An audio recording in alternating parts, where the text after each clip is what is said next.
Hello दोस्तों, welcome back to my channel. तो आज मैं एक्सप्लेन कर रही हूँ एक न्यू कोरियन सीरीज को। कहानी की शुरुआत जापान के एक सिटी में होता है, जहाँ हमारी फीमेल लीड हाना को देखते हैं। हाना ने 8 साल की उम्र में ही अपने फादर को खो दिया था। वो अपने फादर से बहुत ही प्यार करती थी, आज भी उन्हें बहुत ही मिस करती है और वो अपने लाइफ में बिल्कुल अपने फादर की तरह ही बनना चाहती है। हाना बहुत ही वार्म और ऑप्टिमिस्टिक गर्ल है।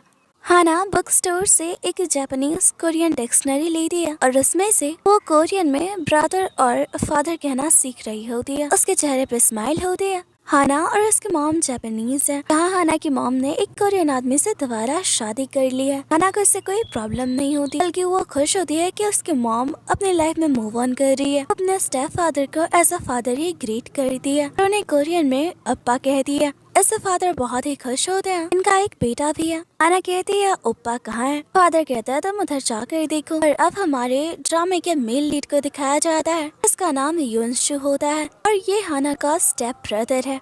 हाना भागते हुए युनशु के पास आती है और उसे ओप्पा कहती है। कोरियन में बड़े भाई को ओप्पा कहा जाता है। युनशु हाना की तरफ देखता है, पर उसके चेहरे पे एक अलग सा ही एक्सप्रेशन होता है। हाना को उससे डर लग रहा होता है, फिर भी वो स्माइल करती है। देखती है युनशु ने जूते पहने नहीं होते, बल्कि उसे हाथों में उठाया होता है और वो अचानक से बर्फ में दूर भागने लगता है। हाना अपने मन में ही कहती है, इसी बर्फ में मैंने अपने फादर को खो दिया था और अब मैं अपने न्यू फैमिली को नहीं खोना चाहती। वो भी युनशु के पीछे जाती है।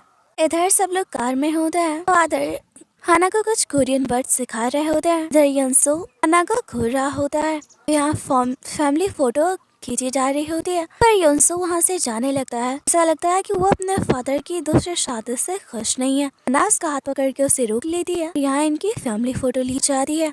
इधर देखते हैं फैमिली डिनर चल रहा होता है। ये हाना की डैड की सिस्टर है। ये उनकी बेटी माया है। अपने हस्बैंड से डिवोर्स के बाद वो माया के साथ हाना और उसके मॉम के साथ ही रहती हैं। अब यहाँ फैमिली इंट्रोडक्शन होता है। युनशु बहुत ही कोल्डली बिहेव करता है। यहाँ वो किसी से कोई बात नहीं करता। ये देखकर तो माया और हाना दोनों ही हैरान थे। इधर हाना की मॉम कहती है उन्होंने यहाँ पे अपने सारे कर्जों को चुका दिया है। अब वो अपने हस्बैंड के साथ कुछ महीनों के लिए यहाँ से बाहर जाने वाली है। तो वो माया की मॉम को कहती है कि उन्हें हाना और युनशु का ख्याल रखना होगा। इधर देखते हैं कि माया की मॉम को गैम्बलिंग की बहुत बुरी आदत है। इस वजह से उन्होंने अपने सर पे बहुत सारे कर्जे भी चढ़ा रखे हैं। यहाँ वो माया से बात कर रही होती है। माया उस पे बहुत ही गुस्सा होती है और कहती है बहुत ही मुश्किल से अपनी पढ़ाई पूरी कर रही हूँ, क्योंकि इस गैम्बलिंग की आदत की वजह से डैड ने भी आपको डिवोर्स दे दिया। अब हम हाना और उसके मॉम के साथ रहते हैं। कम से कम अब तो आप रुक जाइए। आपको पता है किसी दूसरे के घर में रहना कितना एम्बेरसिंग है। इस पे माया के मॉम गुस्सा होती है और कहती है कि मेरे भाई का भी घर है। माया अपने करियर को लेकर बहुत ही पॉजिटिव है। तभी हाना कमरे में कुछ सामान लेने आती है। यहाँ आंट हाना को कहती है जानती है तुम्हारी माँ कितनी बुरी है। मेरे भाई की मौत के बाद उसने दूसरे शादी कर ली। पर यहाँ हाना स्माइल कर रही होती है, क्योंकि वो सिर्फ जापानीज समझती है और उसकी आंट और माया कोरियन में बात कर रहे होते हैं।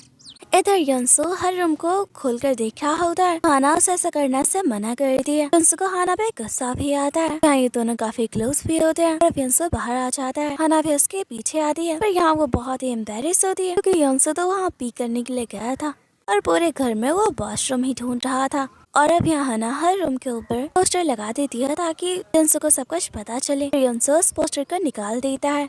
युनशु हाना और माया दोनों को ही बहुत ही कोल्डली ट्रीट करता है। नेक्स्ट मॉर्निंग ये सब स्कूल जा रहे होते हैं। हाना युनशु को अपने साथ बैठने का इशारा कर दिया, पर युनशु उसे अवॉइड करके आगे चला जाता है। इधर क्लास का सीन देखते हैं। टीचर युनशु को अपना इंट्रो देने को कहते हैं। यहाँ युनशु कुछ भी नहीं कह रहा होता है। वो जाकर अपनी सीट पे बैठ जाता है। ये देखकर जो पूरा क्लास हैरान था। और अब यहाँ हाना को बताती है कि युनशु जापानीज नहीं जानता है और यहाँ वो खुद ही युनशु का इंट्रो देती है। वो उसके बाकी दोस्त पूछने लगते हैं कि तुम इसे पहले से कैसे जानती हो। हाना बताती है कि ये मेरा स्टेप ब्रदर है।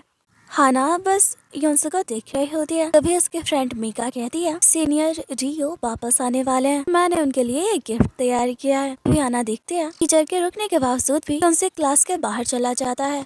टीचर गुस्से में युनशु के पीछे जाते हैं। यहाँ युनशु भागते हुए बर्फ में जाकर लेट जाता है। टीचर के कई बार उठाने पे भी वो नहीं उठता। यहाँ तक कि बाकी बच्चे उसे बुली करने लगते हैं, फिर भी वो कुछ नहीं रिएक्ट करता। हाना आकर अपने बाकी क्लासमेट्स को रोकती है, वो सब भाग जाते हैं। हाना युनशु के पैर को साफ करती है और उसे जूते डालती है। वो युनशु अचानक से उठ जाता है। हाना तो पूरी तरह से डर जाती है।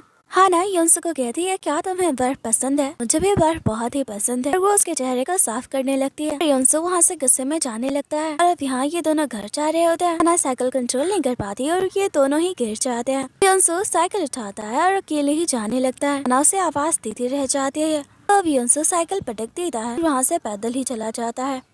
योंसो के ऐसे वियर्ड बिहेवियर से तो हाना पूरी तरह से हैरान थी। इधर आंट को घर के पेपर्स मिल गए होते हैं। वो तय करती है कि घर को बेचकर अपने सारे कर्जों को चुकाएगी और उससे ही माया को आगे पढ़ाई में हेल्प करेगी। अभी यहाँ हाना आ जाती है और नोट करती है कि आंट उससे कुछ छिपा रही है। वो आंट गुस्से में हाना को कहती है तुम क्या देख रही हो? ये प्रॉपर्टी मेरे भाई की है। वैसे भी तुम्हारी माँ ने समीर आदमी को सेड्यूस करके उससे शादी कर लिया, तो अब तुम्हारा और तुम्हारी माँ का मेरे भाई की प्रॉपर्टी पे कोई हक नहीं है। ये सुनकर तो हाना हैरान होती है और आंट को कहती है आप मेरे मॉम डैड को उनकी न्यू लाइफ के लिए ब्लेसिंग नहीं दे सकती। आंट गुस्से में कहती है तुम किसे अपना फादर कह रही हो? तुम्हारा फादर सिर्फ मेरा भाई है क्योंकि अब मर चुका है। वो आदमी तुम्हारा फादर नहीं है। पर हाना ने उन्हें दिल से अपना फादर मान लिया है। आंट गुस्से में हाना पे हाथ उठाती है, उसके फैमिली फोटो को भी तोड़ देती है। यहाँ वो हाना को बहुत ही पीटती है। तभी योंसो बाहर आता है पर वो हाना को बचाने के बजाय ऊपर से कूद के वहाँ से जाने लगता है। ये देखकर तो आंट हैरान होती है, उसे गाली देते हुए घर से निकल जाने को कहती है। पर योंसो कुछ भी रिएक्ट नहीं करता, हाना बस उसकी तरफ देखती रह जाती है। योंसो गुस्से में पानी के बोतल वहाँ फेंक देता है और चला जाता है। अब आंट हाना को मारते हुए कहती है फ्लोर भी साफ करो तुम। हाना की आंखों में आंसू होते हैं क्योंकि इससे पहले उसकी आंट ने कभी भी उसे इस तरह से ट्रीट नहीं किया था। शायद इसलिए कि वो हाना के मॉम से डरती थी और इसीलिए उनके सामने अच्छे से बिहेव करती थी। इधर आंट माया को वो प्रॉपर्टी पेपर्स दिखाते हुए कहती है अब हमारे सारे दुख मिट जाएंगे। तभी हाना कमरे में सोने के लिए आती है। माया उसे कमरे से निकाल देती है और कहती है मुझे पढ़ाई में डिस्टर्ब करती हो।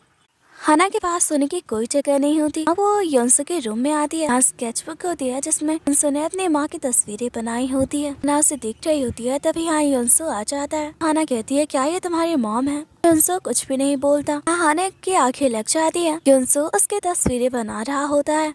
इधर आंट कमरे से बाहर निकलती है, तभी वो गिर जाती है। दरअसल योंसो कमरे के बाहर चादर डालकर सोया होता है। आंट को तो बहुत ही गुस्सा आता है। नेक्स्ट मॉर्निंग देखते हैं हाना लॉन्ड्री के कपड़े लेकर जा रही होती है। योंसो उसे घूर रहा होता है और अचानक से हाना पे बर्फ गिरा देता है। बेचारी कपड़े लेकर उसी हाल में आती है। देखकर आंट को गुस्सा आता है, उसे कुछ और कपड़े दे देती है साफ करने के लिए।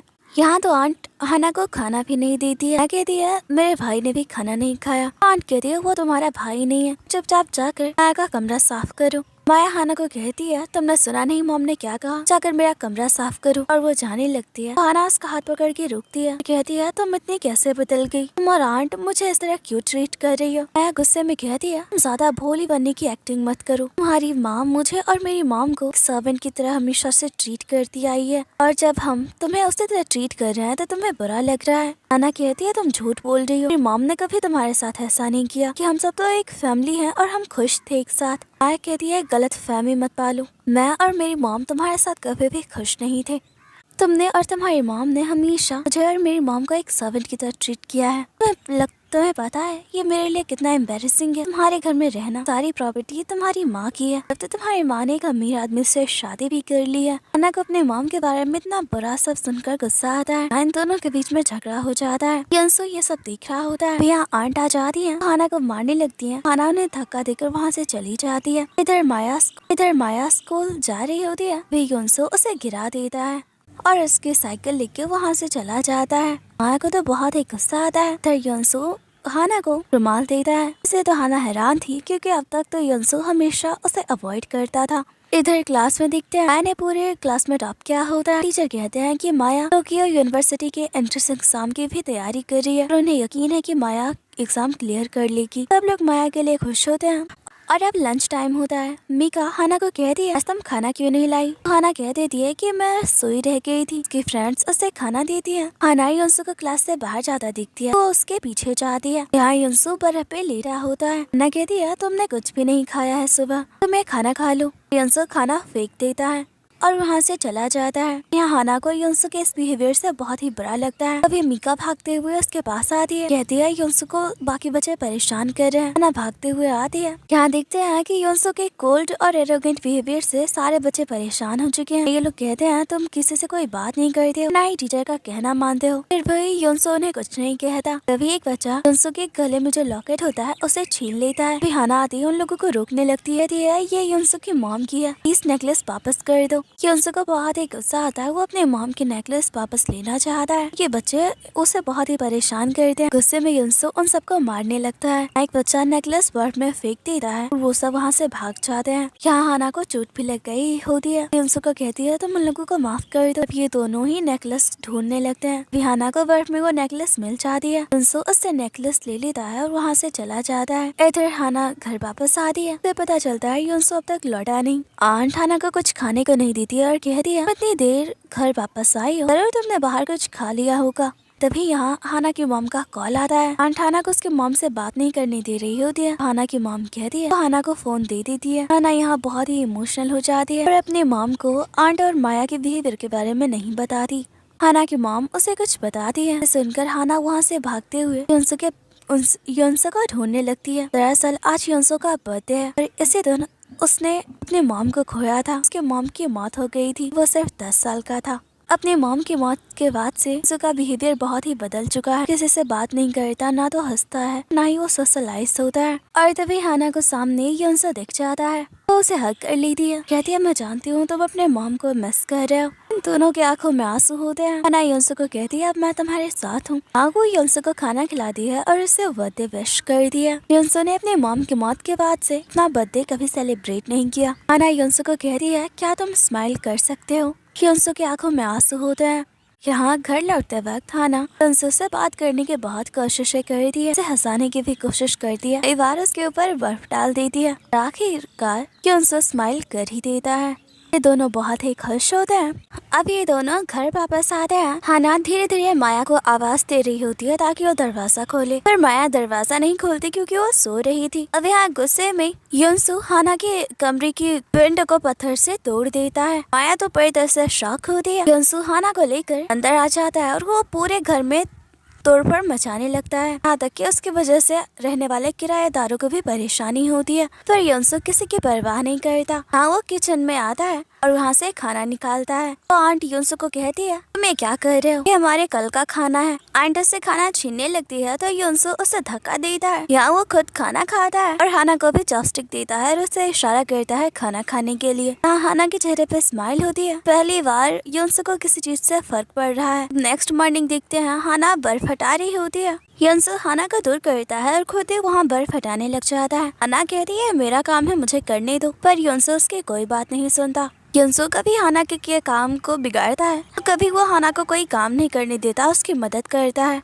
लॉन्ड्री का काम इन दोनों ने खत्म कर लिया होता है। हाना योंसो को कहती है स्टेक मुझे दो, मैं साफ करने में तुम्हारी मदद करती हूँ। योंसो हाना को नीचे गिरा देता है पानी में। अब यहाँ ये दोनों एक दूसरे के ऊपर पानी डाल रहे होते हैं। सामने से माया इन दोनों को देख रही होती है और यहाँ वो खुद को भी स्माइल करने से नहीं रुक पाती। यहाँ ये दोनों एंजॉय कर रहे होते हैं। योंसो की नजर माया पे जाती है, वो उसके ऊपर भी पानी डाल देता है। और अब नेक्स्ट मॉर्निंग स्कूल जाते वक्त योंसो और माया में शर्त लगी होती है कि कौन पहले स्कूल पहुँचेगा। हाना योंसो को सपोर्ट कर रही होती है। माया तो हार मानने का नाम नहीं ले रही होती है, तो अब योंसो चीटिंग करता है और माया को यहाँ धक्का देकर गिरा देता है। इससे माया को काफी गुस्सा भी आता है।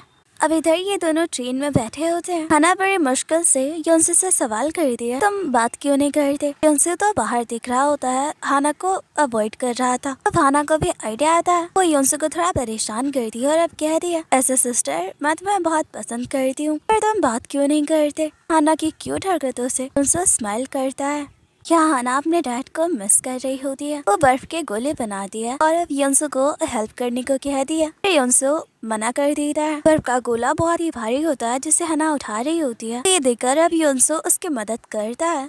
हाना ने बर्फ के 2 स्टैचू बनाए होते हैं। वो योंसो को कहती है कि ये तुम हो और ये मैं हूँ, और उसे आई लव यू कहती है। योंसो के चेहरे पे स्माइल होती है। योंसो अपने लाइफ में पूरी तरह से अकेला था, अब हाना उसकी लाइफ में है। हाँ ये दोनों बर्फ से खेलते हैं और बहुत ही एंजॉय करते हैं। योंसो हाना के स्कार्फ ठीक करता है और अब ये दोनों घर जाते हैं।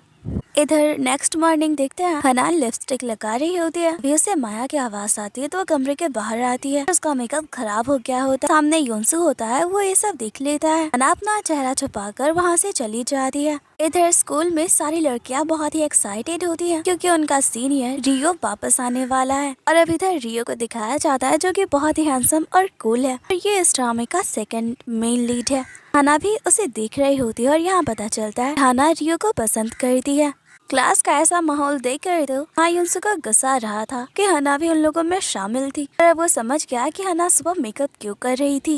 रियो बहुत ही काइंड हार्टेड है, वो स्कूल के प्रेसिडेंट का बेटा है, सब लोग उसे बहुत पसंद करते हैं। माया रियो को थैंक्स कर रही थी कि उसने स्कॉलरशिप दिलाने में उसकी हेल्प की थी। मिका तो रियो को हग ही कर ली थी, उसे अपना गिफ्ट दे दिया और बाकी लड़कियां भी रियो को यहाँ गिफ्ट देना चाहती हैं। का तो मौका मिलते ही रियो को किस भी कर लेती है, कहती है उसका ड्रीम पूरा हो गया। मिका बहुत ही शर्मा जाती है और वो हाना को आगे कर देती है। रियो हाना को कहता है तुम ठीक तो हो ना, तुम बहुत ही मोटी दिख रही हो। हाना कहती है क्या सच में?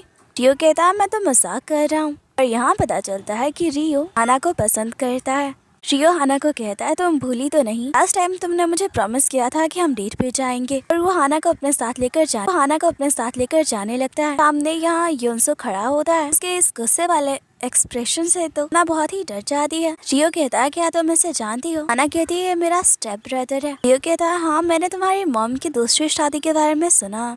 रियो योंसू को हेलो करता है, योंसू उससे हाथ भी नहीं मिलाता तो वो गुस्से में बस हाना को घूर रहा होता है। इधर रियो और हाना आगे बात करते हुए जा रहे थे, योंसू पीछे होता है।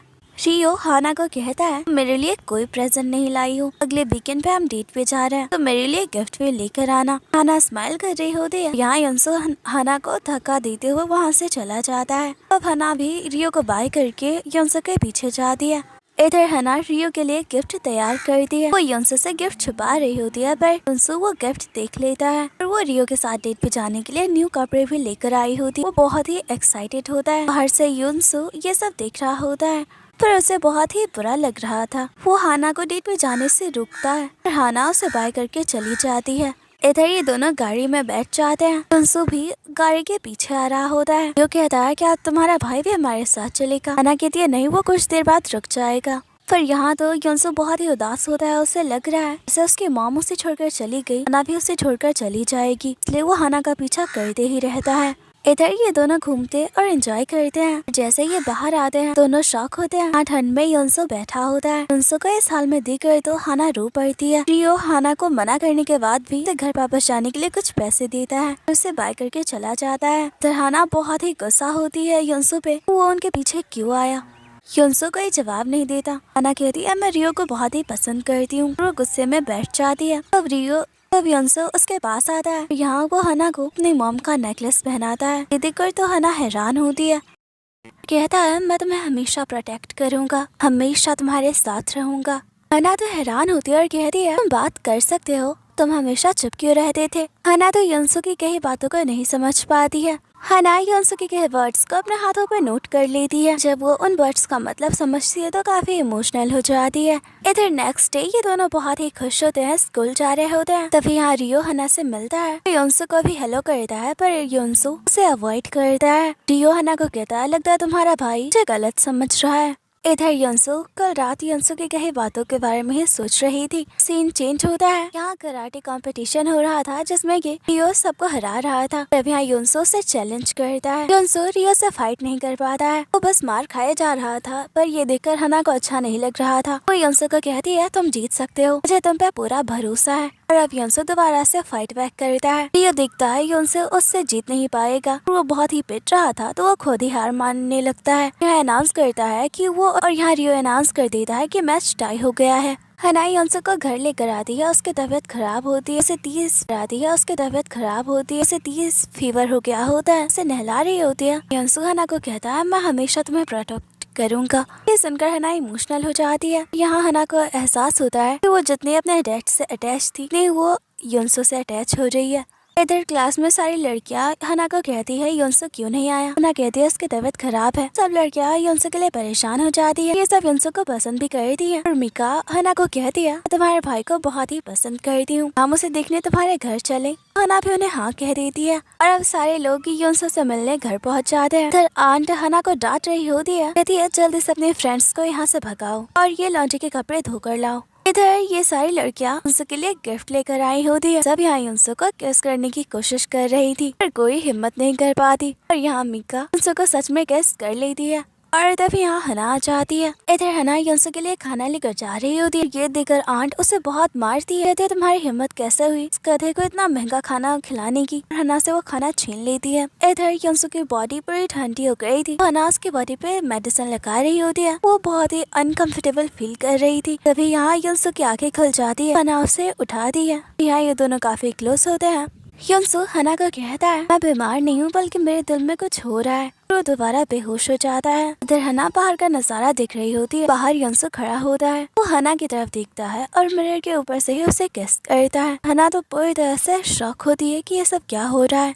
नेक्स्ट मॉर्निंग माया टोक्यो यूनिवर्सिटी का एग्जाम देने जा रही थी। उसे बाय करते हैं। युनसो हना का हाथ पकड़ लेता है और उसी तरह ये दोनों कॉलेज आते हैं। युनसो तो बहुत ही खुश होता है। यहाँ सारी लड़कियां उसे घेर लेती हैं, कहती है क्या तुम ठीक हो। क्लास में भी युनसो हना की तरफ ही देख रहा होता है। वे मिका उसके हाथों पे गेस करती है, उसे डेट के लिए पूछती है। युनसो कोई जवाब नहीं देता, वो तो अभी भी हना को ही देख रहा था। इधर हना जा रही होती है, तभी युनसो उसका हाथ पकड़ के उसे रूम के अंदर ले आता है। हना तो पूरी तरह से हैरान होती है, कहती है तुम ये क्या कर रहे हो। फिर बाहर सारी लड़कियां युनसो को आवाज दे रही होती है और इन्हें काफी क्लोज होते हैं। हना की हार्ट बीट बढ़ रही होती है, उसे बहुत ही ऑकवर्ड फील होता है। युनसो को बाहर निकाल देती है। मिका युनसो को खींच कर वहाँ से ले जाती है। मिका एक पल के लिए भी युनसो को अकेला नहीं छोड़ रही थी। वो हना को कहती है आज तुम अकेले घर चली जाओ, मैं युनसो को घर ले आऊंगी। इधर युनसो हर तरफ दिखता है, उसे हना कहीं नहीं दिखती। इधर हना जा रही होती है, तभी रियो उसके सामने आ जाता है। हना को कहता है मुझे तुमसे इम्पोर्टेंट बात करनी है। यहाँ वो हना को कहता है मुझे टोक्यो जाना होगा, इसलिए मैं चाहता हूँ ग्रेजुएशन खत्म होते ही तुम भी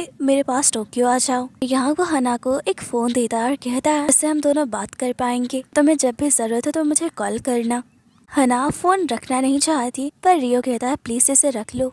युनसो ने इन दोनों को देख लिया होता है। वो हना से फोन छीनकर फोन तोड़ देता है। हना कहते है क्या तुम पागल हो गए हो, तुम ऐसा क्यों कर रहे हो। युनसो गुस्से में कहता है तुम मुझसे नहीं मिलोगी, मुझसे बात भी नहीं करोगी। हना कहती है पर क्यों। तो युनसो कहता है क्योंकि मैं तुम्हें पसंद करता हूँ, तुमसे प्यार करता हूँ। हना कहती है मैं भी तुम्हें पसंद करती हूँ, तुमसे प्यार करती हूँ। युनसो कहता है उस तरह से नहीं। हना तो पूरी तरह से हैरान हो जाती है। युनसो को कहती है तुम ये क्या कह रहे हो, हम दोनों भाई बहन हैं। युनसो कहता है मैं नहीं हूँ तुम्हारा भाई, क्या तुम मुझे अपना भाई समझती हो, मैं जानता हूँ तुम भी मुझे पसंद करती हो। हना कहती है तुम गलत समझ रहे हो। हना बहुत ही इमोशनल हो जाती है और रोते हुए वहाँ से चली जाती है। इधर हना युनसो के रूम में आती है। युनसो ने उसकी जो तस्वीरें बनाई थी उन सबको वो फाड़ देती है। युनसो उसे ऐसा करने से रुकता है, कहता है मैं तुमसे प्यार करता हूँ। हना कहती है मैं रियो को पसंद करती हूँ और मैं उससे प्यार करती हूँ और मैंने तुम्हारे बारे में ऐसा कभी नहीं सोचा। युनसो कहता है तुम झूठ कह रही हो। ये दोनों बहुत ही इमोशनल होते हैं। हना गुस्से में वहाँ से जाने लगती है। युनसो उसे रोकता है। इधर माया इन दोनों को इस तरह देख रही होती है और अब हना युनसो से बात नहीं करती, वो उसे अवॉइड कर रही होती है। इन सबसे युनसो को बहुत ही गुस्सा आता है। मैं अभी इस बात को नोट कर रही थी। युनसो हना को रुकता और कहता है क्या तुम मुझे पसंद नहीं करती। हना कोई जवाब नहीं देती तो युनसो कहता है मुझे लगता है तुम मुझे पसंद करती हो। हना दरवाजा बंद कर लेती है। अब युनसो बाहर से हना को बाहर आने का इशारा कर रहा होता है। हना विंडो बंद कर देती है। अब यहाँ माया हना को कहती है तुम दोनों के बीच में क्या चल रहा है, अगर तुम नहीं बताओगी तो मैं युनसो से खुद ही पूछ लेती हूँ। और हना उसे रोकती है। नेक्स्ट मॉर्निंग हना स्कूल जा रही होती है। उनसे उसके पीछे उसे आवाज दे रहा होता है कि मुझे तुमसे बात करनी है। हना नहीं रुकती और यहाँ गलती से वो साइकिल से नीचे गिर जाती है। उसे कहता है क्या तुम्हें चोट लगी है। हना कहती है प्लीज तुम यहाँ से जाओ। युनसो जबरदस्ती उसे साइकिल पे बिठाता है। अभी दोनों स्कूल आते हैं। हना कहती है तुम ऐसा क्यों कर रहे हो। युनसो कहता है तुम सच में मुझे पसंद करती हो, एक बार इस बारे में सोचना। फिर क्लास में भी युनसो हना को ही देख रहा होता है। फिर मिका को लगता है कि युनसो उसे देख रहा है। वो बहुत ही खुश होती है। इधर लंच टाइम में मिका हना को बताती है 2 दिनों बाद हमारी ग्रेजुएशन सेरेमनी है, हम सब ग्रेजुएट हो जाएंगे, इसके बाद क्या करना है तुमने सोचा है। युनसो जिस तरह से हना को देख रहा था, हना बिना खाना खाए वहाँ से जाने लगती है। युनसो से रुकता और कहता है खाना खा लो। सब लोग इन दोनों को ही देख रहे थे। मिका कहती है तुम दोनों किस बात पे लड़ रहे हो। यहाँ युनसो गुस्से में हना को कहता है मुझे अवॉइड करना बंद करो तुम, मैं तुम्हें परेशान नहीं करना चाहता। हना कोई जवाब नहीं देती, उसके आंखों में आंसू होते हैं। युनसुक कहता है तुम्हारा ऐसा बिहेवियर मुझे तकलीफ दे रहा है, अब मैं समझ गया हूँ कि तुम मेरे लिए क्या फील करती हो। वो वहाँ से चला जाता है। इधर आंट घर बेचने की पूरी प्लानिंग कर चुकी है। वो सेलर को घर दिखा रही होती है। हना कहती है ये आदमी कौन था? आंट कहती है ये बस एक गेस्ट है। हना रूम में आती है तो माया कहती है तुम तो बहुत ही चालाक निकली। पहले तुमने रियो को अपने प्यार के जाल में फंसाया और अब अपने भाई को सेड्यूस कर रही हो। तुम बिल्कुल अपनी माँ की तरह हो। तुम्हारी माँ ने युनसुक के फादर को फंसाया और अब तुम उसे। हना को बहुत ही गुस्सा आता है ये सब सुनकर। वो माया पे हाथ उठा देती है। अब यहाँ इन दोनों में लड़ाई होने लगती है। यहाँ आंट आ जाती है और वो भी माया को सपोर्ट करते हुए हना को मारने लगती है। तभी योंसो आता है और ये सारी चीजें उससे बर्दाश्त नहीं होती। वो आंट और माया पे चेयर उठा के मारने वाला होता है। माया उसे पर हना उसे रोक देती है। योंसो हना को कहता है मैं तुमसे बात करना चाहता। हना कहती है मुझे तुमसे कोई बात नहीं करनी। योंसो हना को कहता है मैं तुमसे प्यार करता हूँ और अगर इससे तुम्हें तकलीफ हो रही है तो मैं ये सब भूल जाऊंगा। जानता हूँ मेरा प्यार एक तरफा है। हना के आंखों में आंसू होते हैं। युनसो वहाँ से जा रहा होता है और हना भी उसे नहीं रोकती। फिर नेक्स्ट मॉर्निंग दिखते सब लोग एक स्कूल ट्रिप पे जा रहे होते हैं। रिका कहती है युनसो कहाँ है? हना कहती है शायद वो नहीं आएगा। इधर रियो हना को कहता है तुम्हें यहाँ देखकर मैं बहुत ही खुश हूँ। यहाँ माया आती है। हना को कहती है युनसो क्यों नहीं आया और वो रियो को लेकर वहाँ से चली जाती है। इधर सारे लोग बस में बैठे होते हैं। रियो नोट करता है कि हना बहुत ही उदास है, वो अपने ख्यालों में खोई हुई है। इधर सारे लोग बर्फ में एंजॉय कर रहे होते हैं। रियो और हना भी एक दूसरे के साथ खेल रहे होते हैं। इन्हें साथ में देखकर हना माया को बहुत ही गुस्सा आ रहा था। वो रियो को पसंद जो करती है और अब माया हना के पास आती है और कहती है तुम रियो से दूर रहो, मैं उसे पसंद करती हूँ। वैसे भी उनसे तुम्हारे लिए काफी है। तभी यहाँ रियो आता है, हना को अपने साथ लेकर जाता है। हना बार बार युनसो के बारे में ही सोच रही होती है। यहाँ सारे लोग बात कर रहे होते हैं कि आगे वो क्या करने वाले हैं। क्या कहती है वो युनसो को डेट करेगी। माया कहती है वो टोक्यो यूनिवर्सिटी जाएगी। हाँ तो माया भी युनसो के बारे में यहाँ तो हना अभी युनसो के बारे में ही सोच रही थी। हना को बहुत ही बुरा लग रहा था, वो अकेला फील कर रही थी। फिर यहाँ रियो आता है, हना को कहता है क्या तुम ठीक हो? और यहाँ वो हना को प्रपोज करता है, उसे अपने साथ टोक्यो चलने को कहता है। यहाँ भी हना के सामने बार बार युनसो का चेहरा आ रहा था, कोई जवाब नहीं दे रही थी। रियो कहता है क्या तुम मुझे रिजेक्ट कर रही हो और उसे हक कर लेता है। हना कहती है मैं तुम्हारे साथ जाऊंगी। युनसो की कई बातें उसे अंदर तक झकझोर रही थी। वो रोते हुए रियो को सॉरी कहती है और वहाँ से भाग जाती है। और अब हना को एहसास होता है कि वो सच में युनसो को पसंद करने लगी है। जैसे वहाँ से बाहर निकल सामने युनसो को दिखती है जो ठंड में बैठा होता है। ये दोनों एक दूसरे को हक कर लेते हैं। इधर आंट को एक कॉल आता है और पता चलता है हना और युनसो के पेरेंट्स की कार एक्सीडेंट में मौत हो गई है। से तो वो पूरी तरह से शॉक रह जाती है। वो पुलिस को आइडेंटिफाई करने को कहती हैं और आंटी यहाँ तय करती है कि वो हना और युनसो को उनके पेरेंट्स के मौत के बारे में नहीं बताएगी। इधर नेक्स्ट मॉर्निंग देखते हैं क्लास में सारे लोग ग्रेजुएशन सेरेमनी के लिए बहुत ही एक्साइटेड होते हैं। सब बहुत खुश होते हैं। हमिका युनसो से फ्लर्ट कर रही होती है। सब देखकर हना स्माइल कर रही थी और अब ये सारे लोग ग्रेजुएशन सेरेमनी सेलिब्रेट कर रहे होते हैं। सब पिक्चर्स लेते हैं, सब बहुत ही खुश होते हैं। इधर हना रियो को सॉरी कहती है लास्ट नाइट के बिहेवियर के लिए। रियो हना को कहता है तुम मेरे साथ टोक्यो चलोगी ना?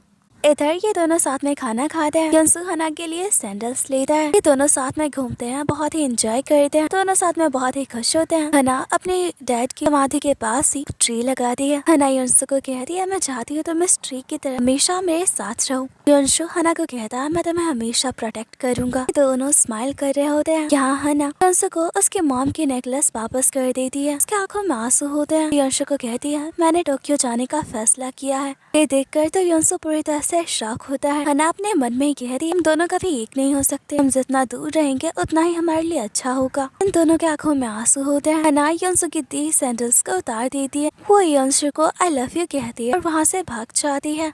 हना के इस फैसले से युनसो को बहुत ही दुख होता है। हना ने उसके प्यार को एक्सेप्ट नहीं किया।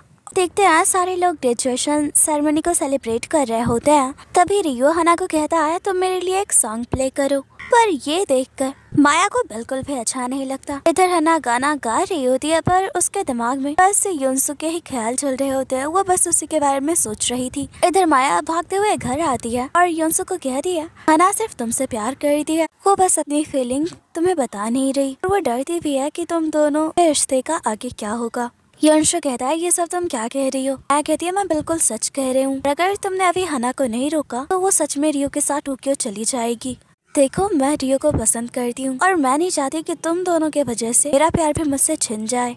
इधर अब योंसो भागते हुए स्कूल आता है। वो वहाँ से हना को उठाकर अपने साथ लेकर जाता है। सारे लोग तो हैरान होते हैं। यहाँ योंसो हना को कहता है, मैं सिर्फ तुमसे प्यार करता हूँ, मेरी लाइफ में कोई और नहीं है, सिर्फ तुम ही अब मेरी फैमिली हो। पर हना योंसो को कहती है कि मैं टोक्यो जाने का फैसला कर चुकी हूँ। तो योंसो से खुद को छुड़ाने की कोशिश कर रही होती है। इधर मिका रियो को ये बात बता देती है। अब तो यहाँ पूरा स्कूल ही जमा हो जाता है, यहाँ तमाशा बन जाता है। और जब रियो योंसो को दिखता है वो हना को फोर्स कर रहा है, यहाँ वो योंसो को बहुत ही पीटता है और उसे हना से अलग करता है। सब बड़े मुश्किल से रियो को रोकते हैं। इधर योंसो बस बार बार हना को कह रहा होता है, मुझे छोड़कर मत जाओ। जब वो देखता है कि हना बहुत डरी हुई है, वो बस रो रही है, उसके सवाल का जवाब नहीं दे रही है, तब वो हना को कहता है, मैं समझ चुका हूँ हमारा जवाब क्या है। और अब यहाँ योंसो सारे लोगों को कहता है, मेरा हना के लिए प्यार एक तरफा था, मैं तुम सबसे माफी मांगता हूँ कि मेरी वजह से तुम लोगों को परेशानी हुई। इसमें हना की कोई गलती नहीं है, तुम लोग उसे गलत मत समझना। योंसो उतनी तकलीफ में होने के बावजूद भी स्माइल करते हुए हना को ग्रेजुएशन सेरेमनी के लिए कांग्रेट्स करता है और वहाँ वो सबको बाय करके चला जाता है। माया हना को कहती है, तुम कितनी बुरी हो, तुम अपने भाई के बारे में ऐसा कैसे सोच सकती हो। हना भी योंसो के अब पीछे जाती है। हना योंसो को आवाज दे रही होती है और बार बार से कह रही होती है कि मैं एक्सेप्ट कर दी कि मैं तुमसे प्यार करती हूँ।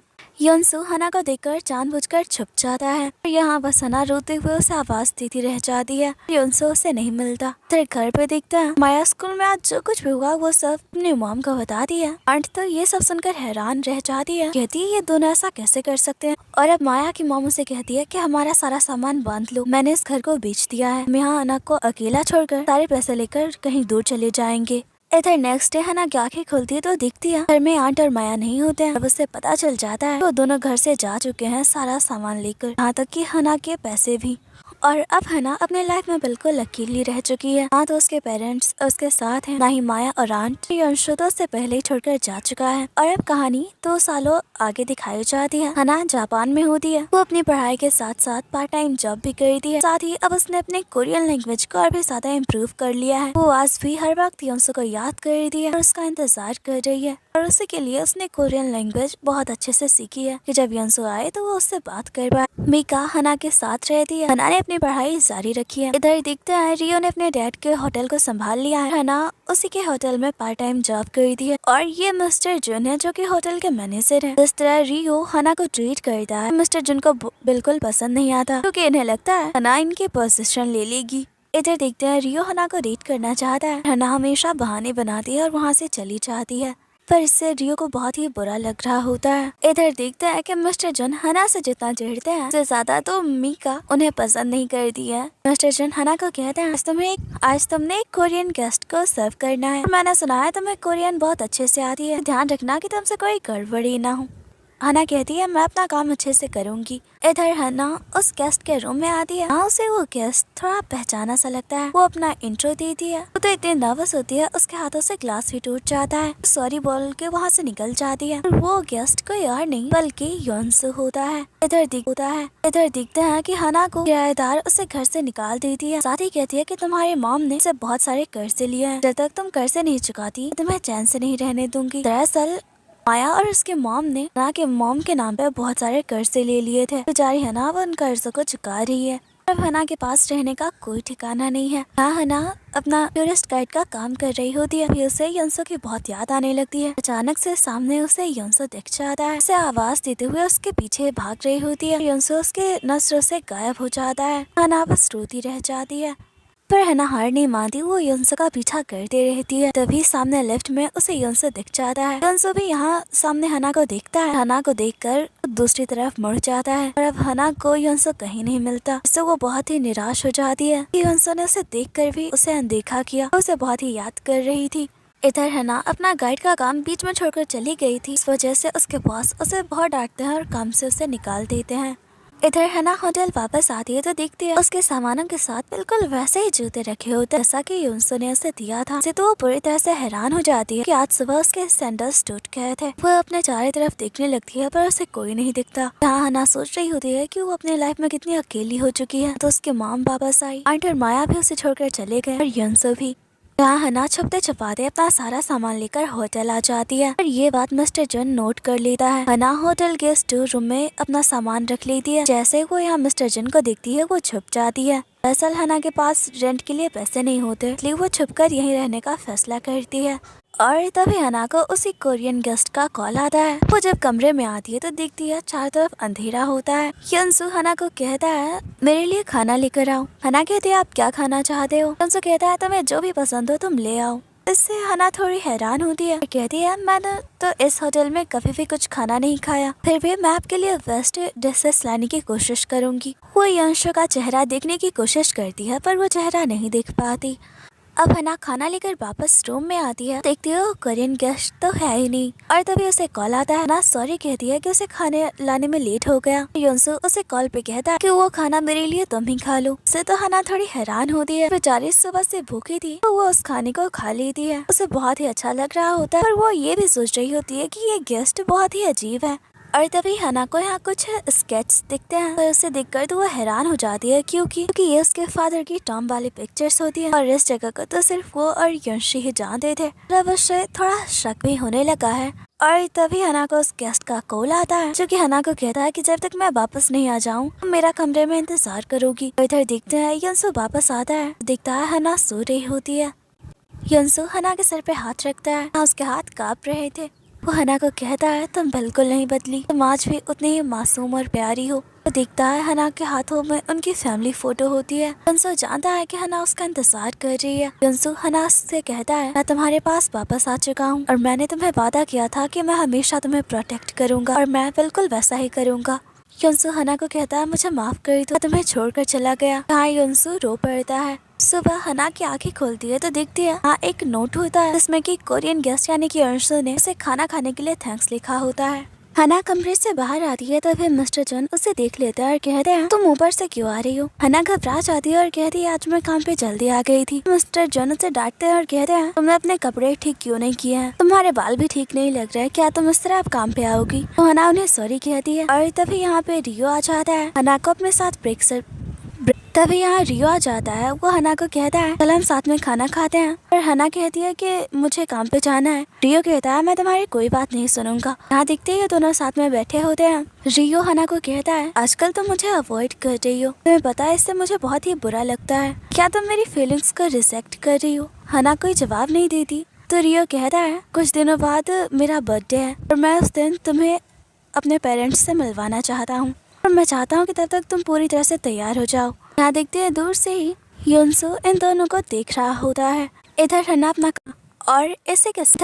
काम कर रही होती है तभी मीका उसे आकर बताती है माया टोक्यो में ही है और वो अब एक क्लब की ओनर बन चुकी है। ये सुनकर तो हना हैरान होती है और अब वो हना माया से मिलती है। माया को कहती है तुम और तुम्हारी मॉम ने मेरा घर क्यों बेचा और तुम सब मुझे छोड़कर क्यों चले गए? माया हना को कहती है क्या तुम इतने स्टूपिड हो? तुम्हें अभी भी ये बात समझ में नहीं आई? हमें पैसों की जरूरत थी, क्या हमारे मांगने पे तुम हमें वो पैसे देती? हना माया को कहती है तुमने मेरे साथ ऐसा क्यों किया? माया कहती है तुम्हें छोड़कर जाने के बाद मैंने टोक्यो यूनिवर्सिटी में एडमिशन ले लिया। अब यहाँ हना आंट से मिलती है और उनसे अपने पेरेंट्स के बारे में पूछती है और आंट कहती है मैं तुम्हारे पेरेंट्स के बारे में कुछ नहीं जानती। वो बिजनेस ट्रिप पे बाहर गए थे, उसके बाद उन्होंने मुझसे कोई कांटेक्ट नहीं किया। मुझे तो लगा था कि वो तुमसे मिलने घर आए होंगे। हना कहती है मैं अपनी मॉम से 2 सालों से नहीं मिली हूँ। आंट इतना कुछ होने के बाद भी हना को उसके पेरेंट्स की मौत के बारे में नहीं बताती है। अब हना आंट पे बहुत ही गुस्सा करने लगती है। माया अपने मॉम को लेकर अंदर आती है, कहती है मैं चाहती हूँ हना मेरे साथ इसी घर में रहे। पर उसकी मॉम कहती है मुझ पे इतनी तरस क्यों खा रही हो? तो माया कहती है क्योंकि आज हमारे पास जो भी है उसकी वजह से है और मुझे उसके लिए बहुत ही सॉरी फील हो रहा है। आंट कहती है मैं तुम्हें ऐसा नहीं करने दूंगी। तो माया कहती है ठीक है ये घर मेरा है, अगर आप हना के साथ नहीं रह सकती तो आप यहाँ से चली जाए।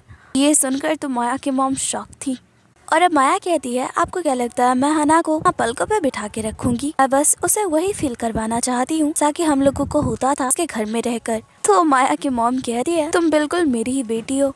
अब यहाँ माया हना को कहती है मैं चाहती हूँ तुम इसी घर में रहो, से भी तुम्हारे पास रहने का कोई ठिकाना नहीं है। तो हना भी मान जाती है और अब यहाँ हना को पता चलता है कि उसने अपनी फैमिली फोटो तो उसी कोरियन गेस्ट के रूम में छोड़ दिया था। नेक्स्ट मॉर्निंग अपनी फैमिली फोटो ढूंढने वहाँ जाती है, तभी उसे यहाँ एक लेटर मिलता है जो कि युनसु ने लिखा था। इधर हना अपना लॉकर खोलती है तो उसे एक टेडी बियर मिलता है। ये देखकर तो हैरान होती है। मीका को कहती है शायद ये रियो ने रखा होगा। मीका कहती है तुमने कहा था ना वो कोरियन गेस्ट तुम्हें बहुत ही अच्छे से ट्रीट करता है, नहीं उसने तो तुम्हारे लिए गिफ्ट नहीं रखा। तो हना भी इस बारे में सोचने लगती है और अब मीका हना को कहती है तुम्हारे पास तो जेनी आ चुका है ना, मैं तुम्हारे लिए कुछ और मांगू, बस तुम्हारे पास एक व्हाइट कोट हो। फना अपने लॉकर में आकर दिखती है, इसमें वहाँ एक व्हाइट कोट होता है। इससे तो वो और भी हैरान हो जाती है कौन उसके विशेष को पूरा कर रहा है। उसे बहुत अजीब भी लगता है। अब हना को लगता है कि ये गिफ्ट्स उसे उस कोरियन गेस्ट ने दिया है, तो वो लौटाने आ जाती है। हना नॉक करके युनसो के रूम में आती है। युनसो उसे पीछे मुड़ने से मना करता है। हना कहती है मैं आपको आपका दिया हुआ सामान वापस करने आई हूँ, ये डॉल और कोट आपने ही न मुझे दी है। पर युनसो हना को कहता है कि नहीं, मैंने ये सामान तुम्हें नहीं दिया है, तो तुम इसे लेकर जाओ। जबकि रियलिटी में युनसो ने ये सामान हना को दिए होते हैं। पर ये सुनकर हना हैरान होती है और वहाँ से चली जाती है। इधर आज हना को उसकी पेमेंट मिली होती है। फिर मिस्टर जन कहते हैं कि लॉबी में कुछ गेस्ट तुम्हारा इंतजार कर रहे हैं, पेमेंट बाद में लेकर जाना। इधर हना भागते हुए आती है तो देखती है रियो ने उसके कर्जों को चुका दिया होता है। इससे हना को काफी बुरा लगता है। वो उन लोगों को रियो को पैसे वापस लौटा देने को कहती है, पर ये देखकर तो रियो को बहुत ही बुरा लगता है। हना उससे पैसे एक्सेप्ट नहीं कर रही है और अब यहाँ हना को लगता है कि ये सामान उसे रियो ने दिए थे, जो कि वो रियो को वापस लौटाने आती है। पर यहाँ ये सब देखकर रियो को बहुत ही गुस्सा आता है और हना को कहता है तुम 2 सालों से मुझे रिजेक्ट करती आ रही हो, अगर तुम्हारे दिल में कोई और है तो तुम मुझे बता क्यों नहीं देती। और अगर वो इंसान तुम्हारा वो सो कॉल्ड भाई युनसो रहा, हना मैं ये बर्दाश्त नहीं करूँगा। और वो गुस्से में वहाँ से चला जाता है। इधर माया हना को अपने क्लब में लेकर आती है। ऐसे कहती है मैं चाहती हूँ तुम मेरे क्लब में पियानो बजाओ, इसके लिए मैं तुम्हें पेमेंट भी दूंगी। हना पहले थोड़ी हिचकिचाती है और माया उसे कन्विंस करके उससे कुछ पेपर्स पे साइन भी करवा लेती है। अब देखते हैं यहाँ हना पियानो प्ले कर रही होती है, तभी एक बूढ़ा आदमी उसके पास जाकर बैठ जाता है। यहाँ वो हना से बदतमीजी करने लगता है। माया ये सब देख रही होती है। दरअसल ये सब उसी ने प्लान किया था कि हना को एम्बेरस कर सके। हना बड़ी मुश्किल से उस जगह से निकल जाती है, पर वो बूढ़ा आदमी हना को जाने नहीं दे रहा होता है। और तभी कुछ काले कोट में आदमी उस बूढ़े को रोक देते हैं। हना भी देखती है अब कोई उसका पीछा नहीं कर रहा। इधर देखते हैं दूर से ये सब युनसो देख रहा होता है। दरअसल युनसो के आदमियों ने उस बूढ़े को रोका था और युनसो का आदमी याका होता है। युनसो उसे हना की प्रोटेक्शन बढ़ाने को कहता है। याका कहता है तुम मुझसे मिल क्यों नहीं रहे हो। युनसो कहता है क्योंकि अब जिस दुनिया में आ चुका हूँ खतरों से भरा है और मैं उसकी लाइफ को डेंजर में नहीं डालना चाहता। और यहाँ देखते हैं कि युनसो तो अब एक गैंग का लीडर बन चुका है। शायद यही वजह है कि वो हना से दूर रहता है। याका युनसो को बताता है 2 सालों पहले हना की आंट और सिस्टर ने उसका घर बेच दिया और सब कुछ लेकर वो चले गए थे। 2 सालों से हना अकेली ही रह रही है। ना तो हना के पेरेंट्स घर वापस आए हैं। ये सुनकर तो युनसो हैरान होता है। युनसो को इस बारे में कुछ भी पता नहीं था। हना यहाँ बस से जा रही होती है, तभी सामने उसे युनसो दिखता है, पर उसे लगता है कि ये उसका इमेजिनेशन है। नेक्स्ट डे हना काम पे आती है। उसी कोरियन गेस्ट के रूम में जाती है। हाँ उसे युनसो की मॉम का वो नेकलेस मिलता है। हाँ वो अपने कुछ स्केचेस देखती है और वो कंफर्म हो जाती है कि वो कोरियन गेस्ट कोई और नहीं बल्कि युनसो ही था।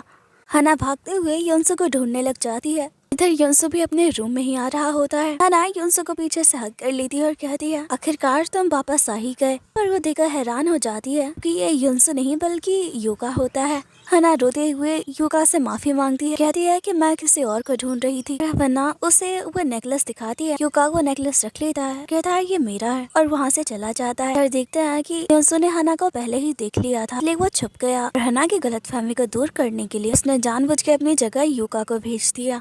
युका कहता है तुम कब तक उसे ऐसे ही रोता देखने वाले हो, क्या तुम उससे कभी नहीं मिलोगे?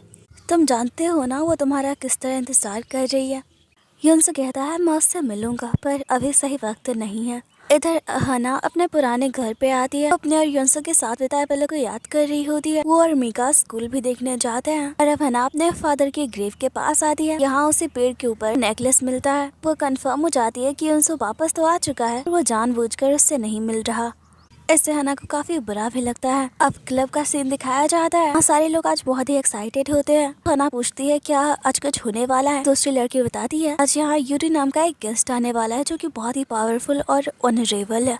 और तभी हना देखती है यहाँ कुछ लोगों के साथ युनसो की एंट्री होती है। वो तो उसे देखकर पूरी तरह से हैरान हो जाती है। हाँ तो माया भी शॉक होती है, क्या उसके सामने युनसो है, क्योंकि यहाँ सब युनसो को यूरी नाम से बुला रहे होते हैं। और युनसो के साथ जो ये आदमी है वो जापान के बहुत बड़ी गैंग सीका का लीडर है। हना भागते हुए युनसो के पास आती है और कहती है तुम वापस लौट आए। उसके आंखों में आंसू होते हैं। योंसू हना की तरफ देखता भी नहीं, उसे पहचानने से इनकार कर देता है। ये देखकर तो माया भी शॉक रह जाती है, कहती है तब तो ये योंसू नहीं हो सकता। इधर हना बाहर बैठे रो रही होती है, तो माया उसे आकर कहती है पागल मत बनो, अगर वो तुम्हारा योंसू होता तुम्हें पहचानने से इनकार थोड़ी ना करता, उसका नाम यूरी है। इधर योंसू अपने आदमियों के साथ बाहर निकलता है। हना उसका इंतजार कर रही थी। हना कहती है तुम योंसू हो। योंसू उससे अपना हाथ छुड़ाता है और गाड़ी में बैठ जाता है। योंसू देखता है कि हना उसके कार का पीछा कर रही है। यूका कहता है बॉस आप इसी तरह उसे हर्ट करने वाले हैं। योंसू कहता है अगर आज मैं रुक गया तो उससे ज्यादा तकलीफ होगी। इधर हना बस रोए जा रही होती है, चिल्ला चिल्ला कर कहती है अगर 2 सालों पहले उसने अपनी फीलिंग्स बता दी होती शायद आज योंसू उससे मिलने से मना नहीं करता। खुद को कोस रही होती है, तभी सामने योंसू हना को कहता है मैं तुम्हारे पास वापस आ गया हूँ। योंसू हना को कहता है मैं तुम्हारे पास वापस आ गया हूँ। हना योंसू के पास आती है, उसे टच करती है और कहती है कहीं मैं सपना तो नहीं देख रही। यहाँ दोनों एक दूसरे को हक कर लेते हैं। योंसू हना से मिलना तो नहीं चाहता था पर वो खुद को रोक नहीं पाया। अब यहाँ ये दोनों एक दूसरे के सामने बैठे होते हैं। हना योंसू को कहती है मैंने इन 2 सालों में हर वक्त तुम्हारा इंतजार किया है और बहुत सारी बातें तुमसे कहना चाहती हूँ, अब जब तुम मेरे सामने हो तो मैं समझ नहीं पा रही मैं कहाँ से शुरुआत करूँ। योंसू हना का कुछ नहीं कह रहा होता है और नजर छुपाकर बस हना को देख रहा होता है। अब यहाँ हना रोने लग जाती है। योंसू हना को कहता है रोना बंद करो। यहाँ हना योंसू को बताती है 2 सालों में से मॉम डैड के बारे में कुछ भी नहीं पता चला और वो कैसे अपनी लाइफ गुजार रही थी। और यहाँ योंसू हना को कहता है मैं वापस जा रहा हूँ, शायद फिर हम कभी नहीं मिलेंगे। हना योंसू को कहती है तुम क्या कह रहे हो, मेरे साथ घर चलने वाले हो। पर योंसू कहता है कि नहीं। हना को वहीं छोड़कर वो चला जाता है।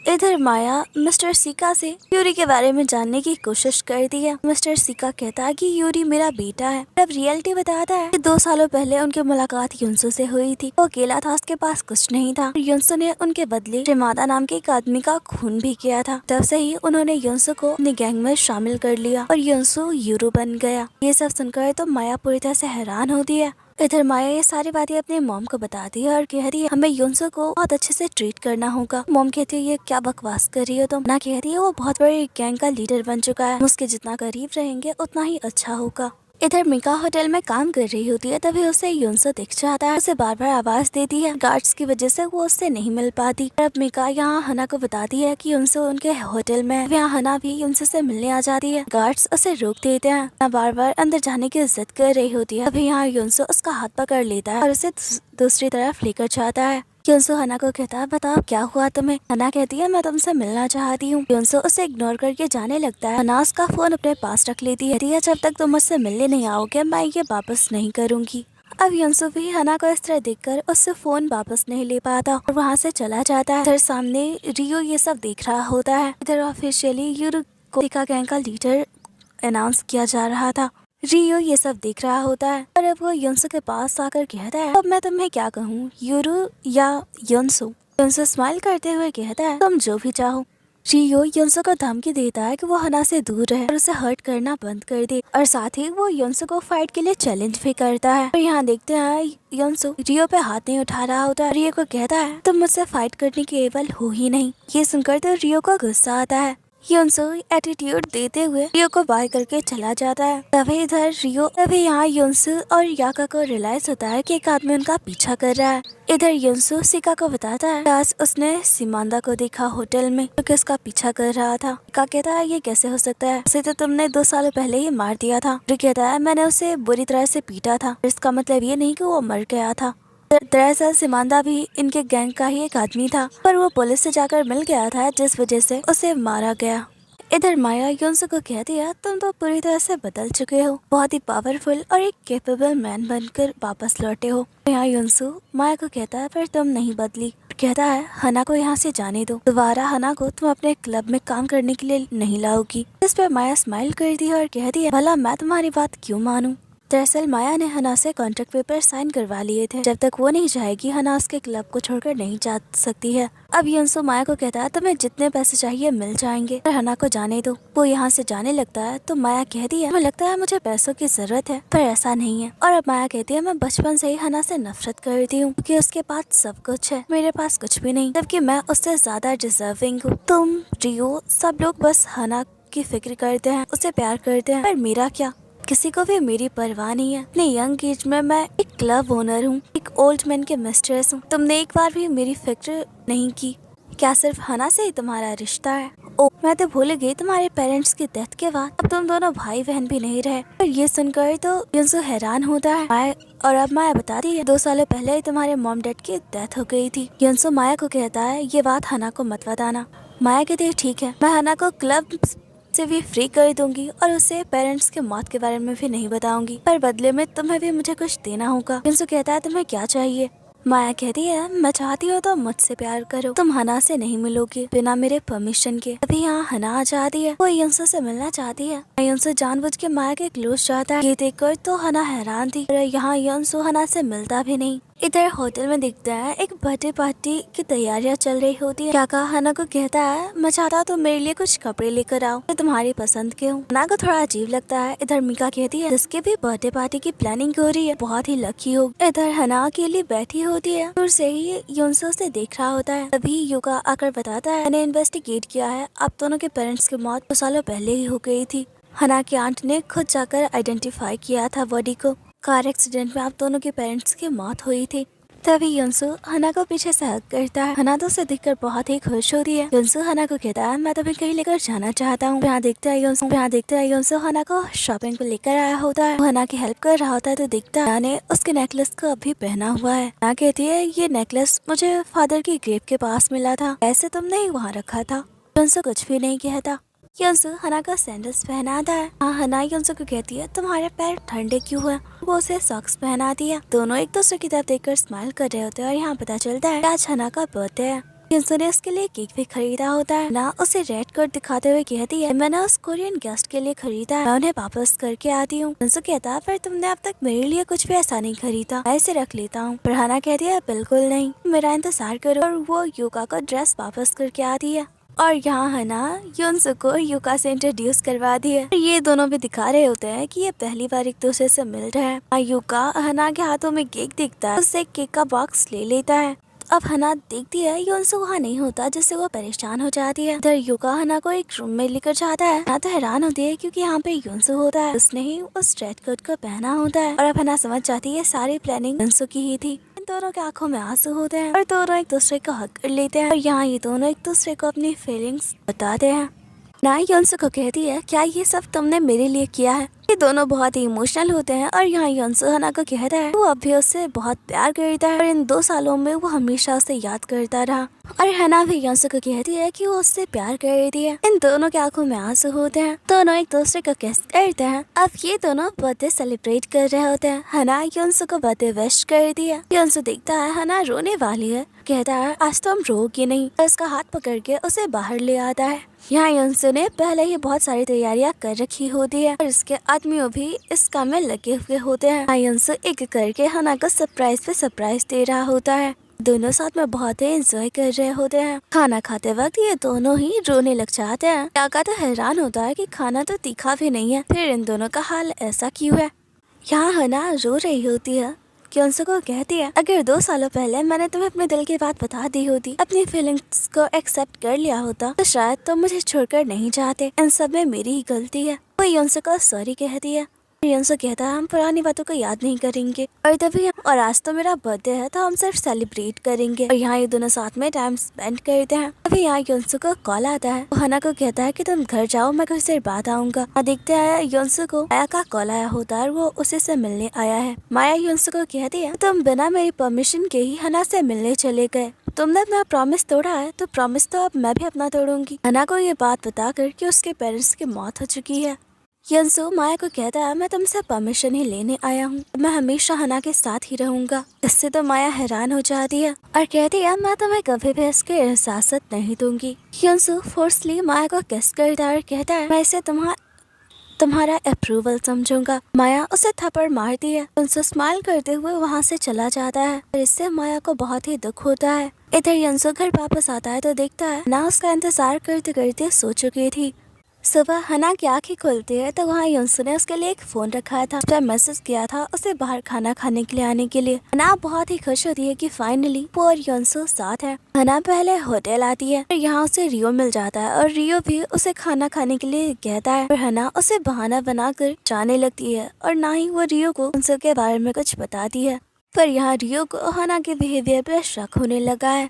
हना युनसु का इंतजार कर रही होती है, तभी यहाँ युनसु आ जाता है। यहाँ ये दोनों साइकिलिंग कर रहे होते हैं, बहुत ही एंजॉय कर रहे होते हैं। तभी यहाँ कुछ बाइक सवार इन दोनों को घेर लेते हैं। एक आदमी हना का कोट ले लेता है, युनसु उसे कोट वापस करने को कहता है। तब युनसु देखता है ये लोगों को तो वो पहले से ही जानता है। ये लोग युनसु को वार्निंग दे के वहाँ से जाते हैं। हना कहती है ये लोग कौन थे और तुम्हें किस चीज की वार्निंग दे रहे थे। युनसु कुछ भी नहीं बताता। अब इधर माया को दिखता है, वो रियो को कॉल करती है। सीन चेंज होता है, इधर युनसु और हना घर पे होते हैं। हना युनसु को शैम्पू कर रही होती है। ये दोनों साथ में काफी वक्त बिताते हैं, एंजॉय कर रहे होते हैं। तभी डोरबेल बजती है। युनसु बाहर आकर देखता है तो दरवाजे पे माया और रियो होते हैं। दरवाजा बंद करने लगता है, माया उसे रोक देती है और अब इन लोगों का एक दूसरे से सामना होता है। माया हना को कहती है तो तुम दोनों अब ऐसे कपल एक साथ हो। रियो तो ये देखकर पूरी तरह से शॉक होता है।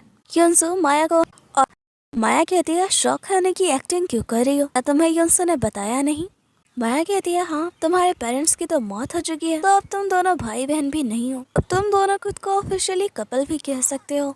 युनसु को बहुत ही गुस्सा आता है, वो माया पे हाथ उठा देता है। माया को बहुत ज्यादा चोट लग जाती है माया को, तो उसे हॉस्पिटल लेकर जाया जाता है। यहाँ पूरे होटल में हना और युनसु के बारे में ही बातें चल रही होती है। उन दोनों का पूरा तमाशा बन चुका होता है। हना तो बस यहाँ अपने पेरेंट्स की मौत की वजह से रो रही होती है। इधर मिस्टर जुन भी हना को कहते हैं तुम कितनी शेमलेस हो। ये सुनकर रियो को गुस्सा आता है, कहता है पूरे होटल में हना के बारे में कोई बात नहीं होनी चाहिए। इधर हना अकेली बैठी होती है, वो बहुत ही दुखी होती है। वो युनसु से भी बहुत गुस्सा है। इधर रियो युनसु के पास आता है और कहता है तो अब तुम क्या करने वाले हो, तुम्हारा साथ बस हना को दर्द देगा। युनसु रियो को कहता है अगर तुम मुझसे प्यार करते हो तो मुझ पर यकीन करो, मैंने कुछ भी गलत नहीं किया है। इधर युनसु को सिमांदा को मारने का ऑर्डर मिलता है और वो बहुत ही खतरनाक है। माया को भी ये बात पता चल जाती है। वो जानती है कि युनसु की जान खतरे में है। बहुत सारे लोग युनसु पे हमला कर देते हैं। वो अपनी जान बचाने के लिए भाग रहा होता है। यहाँ माया उसकी मदद करती है। दोनों एक जगह पे छुपे होते हैं। माया युनसु को हक कर लेती है। युनसु उसे रुकता है और कहता है ये गलत है। वो वापस आता है तो दिखता है कि हना उसका इंतजार कर रही है। इधर नेक्स्ट डे हना रियो को अपना रिजाइन दे दिया। रियो कहता है मैं इसे एक्सेप्ट नहीं करूँगा। यहाँ युनसु आ जाता है, हना को कहता है हमारे पेरेंट्स की कुछ सामान मिले हैं, तुम्हें मेरे साथ चलना होगा। यहाँ रियो हना को कहता है तुम जा तो रही हो पर मैं तुम्हारा इंतजार कर रहा हूँ, तुम मेरे पास वापस आओगी। इधर ये दोनों अपने पेरेंट्स के डैम के पास होते हैं। युनसु ने हना को छोड़कर जाने का फैसला किया है क्योंकि वो जानता है उसकी जान खतरे में है। और अगर हना उसके साथ रही तो उससे भी परेशानी होगी, उसकी जान भी खतरे में पड़ जाएगी। पर वो ये बात हना को नहीं बताता। हना युनसु को कहती है हमारे पेरेंट्स की मौत के बाद अब हम ब्रदर और सिस्टर भी नहीं है, क्या हम ऐसे कपल नहीं रह सकते। युनसु उसे कोई जवाब नहीं देता और वहाँ से चला जाता है। यहाँ युनसु हना के बारे में ही सोच रहा होता है और वो फिर से हना के पास लौट आता है। ये दोनों साथ में वक्त बिताते हैं, एंजॉय करते हैं। युनसु हना को कहता है तुम इसी तरह के आइस बॉल बनाया करती थी ना, और वो हना को कहता है रियो तुम्हारे लिए बहुत ही अच्छा है और वो तुमसे प्यार भी करता है। पर ये सुनकर हना के आंखों में आंसू होते हैं। वो समझ चुकी है कि युनसु उसे छोड़कर जाने का फैसला कर चुका है। इधर युकी युनसु को कहता है तुम सच में हना को छोड़कर चले जाओगे। युनसु कहता है तुम तो सब कुछ जानते हो, जब से मैंने गैंग को ज्वाइन किया है मेरी जान हमेशा खतरे में रहती है और श्रीमांदा भी बाहर खुला घूम रहा है। मैंने फैसला किया है कि मैं उसे मार कर खुद को सरेंडर कर दूंगा कि फ्यूचर में मेरी वजह से हना को कभी कोई तकलीफ ना हो। युकी कहता है तो हना का क्या होगा, वो तो अकेली रह जाएगी तुम्हारे जेल जाने के बाद। युनसु कहता है हना के पास रियो है, वो हना का बहुत अच्छे से ख्याल रखेगा। और ऐसे के साथ ही इधर अब युनसु हना के पास आता है और कहता है मेरे पास तुम्हारे लिए एक सरप्राइज है। हना हैरान होती है क्योंकि उसके सामने यहाँ रियो होता है। युनसु हना को कहता है तुम अब रियो के साथ काम करने वाली हो। फिर हना मन में सोच रही होती है कि आखिर युनसु क्या करना चाहता है। युनसु रियो को कहता है प्लीज मेरी बहन का अच्छे से ख्याल रखना। रियो भी कहता है वो हना का ख्याल रखेगा। और ये सुनकर हना हैरान होती है और युनसु को कहती है तुम क्या कह रहे हो, तुम्हारा क्या मतलब है। युनसु हना को कहता है मुझे यकीन है कि तुम मेरी बात समझोगी और यहाँ रियो के साथ रहोगी। और वो वहाँ से इन दोनों को बाय करके जाने लगता है। हाँ युनसु अपने मन में ही कहता है हना मैं हमेशा तुम्हारे साथ रहूंगा, तो शायद एज अ ब्रदर। यही एक तरीका है तुम्हें आने वाली मुसीबतों से बचाने का। इधर हना होटल में अपना काम कर रही होती है और योंसो हना पे नजर रखे होता है। फिर इधर हना घर आती है। वो अपना सारा सामान लेकर योंसो के बताए जगह पे शिफ्ट होने वाली है। हना के आते ही माया उसे थप्पड़ मारती है और कहती है, तुम कल रात योंसो के साथ क्या कर रही थी? तुम कल रात घर क्यों नहीं आई? ना उसके कोई भी सवाल का जवाब नहीं दे रही होती है। वो बस कहती है वो अपना सामान लेने आई है। और माया कहती है, मैं तुम्हें कहीं नहीं जाने दूंगी, मैं तुम्हें योंसो के पास नहीं जाने दूंगी। पर यहाँ हना रो पड़ती है और माया को कह दिया अब हम दोनों भाई बहन भी नहीं है। इसके बावजूद उसने कहा कि वो ऐसा ब्रदर मेरा ख्याल रखेगा। वो मुझे छोड़कर जा रहा है, मैं उसके साथ रहना चाहती हूँ पर वो चला गया। उसने मुझे कुछ नहीं बताया कि वो कहाँ गया है। ये सुनकर तो माया भी हैरान होती है। अब हना वहाँ से जाने लगती है तो माया कहती है तुम नहीं जा सकती, वैसे भी तुमने मेरे साथ कॉन्ट्रैक्ट साइन किया था, मेरे क्लब को भी नहीं छोड़ सकती। हना उसे कुछ नहीं कहती और अपना सामान लेकर वहाँ से निकल जाती है। हना यहाँ खाना खा रही होती है तभी अचानक से योंसो आ जाता है। कहता है तुम अकेले खाना खा रही हो? हना तो उसे देखकर हैरान होती है। कहती है तुम कहाँ गए थे सुबह? पर योंसो कहता है खाने पे ध्यान दो वरना मैं सारा खाना खत्म कर दूंगा। हना इससे पहले कुछ कहती योंसो कहता है मैं तुमसे फिर मिलूंगा और उसे बाय करके वहाँ से गायब हो जाता है। और हना बस उसे ढूंढती रह जाती है और तभी उसे मिका का कॉल आता है। मिका उसे आज रात के लिए अपने घर पे रुकने को कहती है। इससे हना खुश हो जाती है। इधर हना बस में बैठी होती है। यहाँ दिखते हैं कि योंसो के आदमी भी हना की सेफ्टी के लिए वहाँ मौजूद होते हैं। वे यहाँ योंसो आ जाता है, हना का हाथ पकड़ के कहता है चलो हम घर चलने वाले हैं। इससे तो हना हैरान हो जाती है। अब योंसो हना को घर दिखाता है और कहता है ये घर मैंने तुम्हारे लिए खरीदा है। पर हना कहती है मैं ये घर नहीं एक्सेप्ट कर सकती। तो मुझे बताओ ये सब क्या चल रहा है? तुम कहाँ जाने वाले हो? तुम क्या काम करते हो? योंसो हना को कहता है मैं कुछ ऐसा काम करता हूँ जिससे मुझे बहुत पैसे मिलते हैं और तुम यही रहने वाली हो, समझे ना? और योंसो जाकर सोफे पे बैठ जाता है। हना योंसो को हग कर लेती है और कहती है थैंक यू कि तुम वापस आ गए। योंसो हना को दूर हटाता है और कहता है तुमने मुझे इतनी टाइटली हग किया, अगर मैं मर गया तो? हना कहती है बकवास बंद करो और ये बताओ क्या तुम यहाँ मेरे साथ रहने वाले हो? योंसो हना को अपने पास बिठाता है और कहता है मैं हमेशा तुम्हारे साथ हूँ। इधर हना भागते हुए माया के पास आती है। माया कहती है तुम्हारी हिम्मत बहुत बढ़ गई है, क्या तुम भूल गई कि तुमने मेरे साथ कॉन्ट्रैक्ट साइन किया था? तुम मेरे क्लब को छोड़कर नहीं जा सकती। हना कहती है मैं सिर्फ तुमसे वो कॉन्ट्रैक्ट पेपर वापस लेने आई हूँ, मैं तुम्हारे क्लब को भी छोड़ रही हूँ। माया कहती है जब तुम मुश्किल वक्त में थी तब मैंने तुम्हारी हेल्प की और अब तुम योंसो के साथ हो इसलिए लगता है सारी चीजें ठीक हो गई है। हना कहती है कि अब वो योंसो के साथ रहने वाली है। माया कहती है मैंने तुम्हें कितनी बार कहा है योंसो को छोड़ दो, एक दिन तुम्हारी वजह से उसकी जान चली जाएगी। और हना कहती है मैं उसे कभी नहीं छोड़ूंगी और हम दोनों साथ रहने वाले हैं। ये सुनकर माया को गुस्सा आता है और वो हना पे हाथ उठा देती है। माया हना को कहती है अगर तुम्हारी वजह से योंसो को कुछ हुआ तो मैं तुम्हें माफ नहीं करूंगी। वो हना को मार रही होती है तभी यहाँ योंसो आ जाता है। माया को कहता है हना को छोड़ दो। योंसो माया को कहता है क्या तुम अपने कस्टमर्स को वेलकम नहीं करोगी? और वो हना का हाथ पकड़ के उसे पियानो के पास बिठाता है। इधर योंसो के आदमी पूरे क्लब में तोड़फोड़ मचाने लगते हैं। ये सब देखकर तो हना माया हैरान होती है। इधर योंसो हना को कहता है तुम मेरे लिए एक सॉन्ग प्ले करो। इधर माया योंसो के पास आती है और कहती है तो तुम एंजॉय कर रहे हो? योंसो कहता है मुझे डिस्टर्ब मत करो। माया कहती है मैं हना को कभी भी क्लब से नहीं जाने दूंगी। योंसो कहता है तुमने अपने क्लब का हाल तो देख ही लिया, अगर दोबारा तुमने हना को हर्ट किया तुम्हारे क्लब का हाल इससे बहुत बुरा होगा। माया कहती है तुम्हें लगता है मुझे मेरे क्लब की फिक्र है? मैं हना को यहाँ से जाने दूंगी पर मेरी एक शर्त है। योंसो कहता है बताओ तुम्हें क्या चाहिए? माया कहती है मुझे तुमसे कुछ नहीं चाहिए, मैं तुमसे प्यार करती हूँ इसलिए मैं तुम्हारे लिए कुछ भी कर सकती हूँ और मैं हना को यहाँ से जाने दूंगी। पर योंसो कहता है तुम्हें कितने पैसे चाहिए? पर ये सुनकर माया को बहुत ही बुरा लगता है और कहती है मैं तुमसे प्यार करती हूँ और बस उम्मीद करती हूँ कि तुम भी मुझसे प्यार करो। तुमने कभी भी मेरी फीलिंग्स की रिस्पेक्ट नहीं की। तुम्हें लगता है कि मैं झूठ कह रही हूँ पर मैं तुमसे सच में बहुत प्यार करती हूँ। और वो योंसो को हक कर लेती है। यहाँ माया फोर्सली योंसो के करीब जा रही होती है। योंसो उसे रुकने की कोशिश कर रहा होता है तभी यहाँ मिस्टर सीका आ जाता है। उसे देखकर तो ये दोनों हैरान होते हैं। अब सीन चेंज होता है। इधर सीका योंसो को कहता है तुम्हारी जान खतरे में है। हाँ दोनों एक और इसी के साथ ये एपिसोड खत्म हो जाता है। इसके नेक्स्ट एपिसोड को देखने के लिए हमारे चैनल को सब्सक्राइब कर लें और वीडियो को लाइक करना ना भूलें। Thanks for watching. मिलते हैं नेक्स्ट वीडियो में। इसके आने वाले एपिसोड और भी ज्यादा इंटरेस्टिंग होने वाले हैं।